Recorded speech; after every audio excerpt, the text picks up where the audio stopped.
Another episode. How did it go? It went really well. Had an old friend in, Wayne Glenn, who they call him the old record collector. He is a fanatic history buff. Had a wonderful radio show for several decades. And he came in and we talked about the history of Christian County, about how he collects and looks for things, and just a lot of local history. And we touched on enough things that I know that I'm going to definitely have him back on soon, so we can talk some more. He's written several books. I didn't even get into his books or any of his writing, which is really sad. But we'll have that on the next show and follow through and really have some fun with Wayne. So did he bring in some collections? No, he's got photographs and things like that we looked at, things he's posted on Facebook and so on to tell.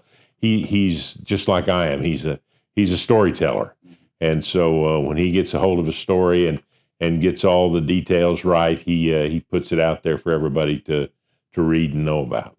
So what did it seem like he was pretty interested in? Just local history and how things work, and especially about music, because he's been so involved in the music business as on radio for years and years.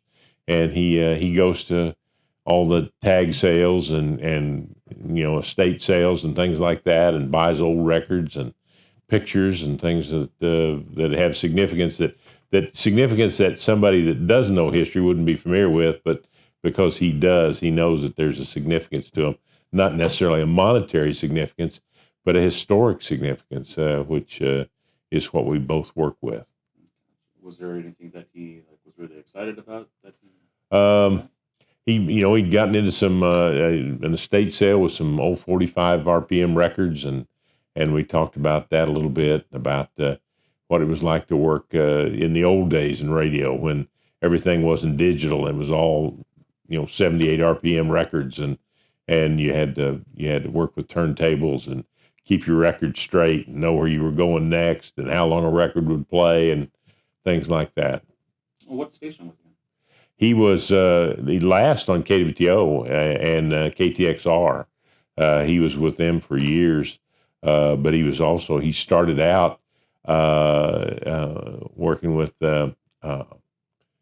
KGBX on their farm. They had a farm show, and he actually worked as an intern his first year out of high school for Lloyd Evans, who ran the farm show for KGBX. Cool. Did you also have a chance to look at newspapers? We did. We looked at newspapers last week, or for 100 years ago, and there were some pretty interesting stories that I brought in today that we enjoyed talking about. The Missouri Department of Agriculture 100 years ago was beginning to broadcast 5 times a day the Farm Report, and was asking farmers to buy a radio so they could listen to the Farm Report on the radio, broadcast at intervals during the day.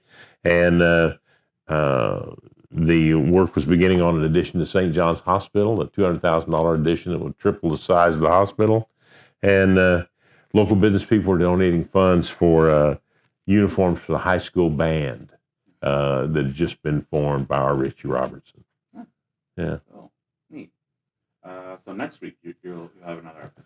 Next week, I've got 2 of the ladies from here at the museum that are going to be on and talk about the programs that we're going to be doing through the winter and into the spring, about our trunk programs and educational programs and things like that.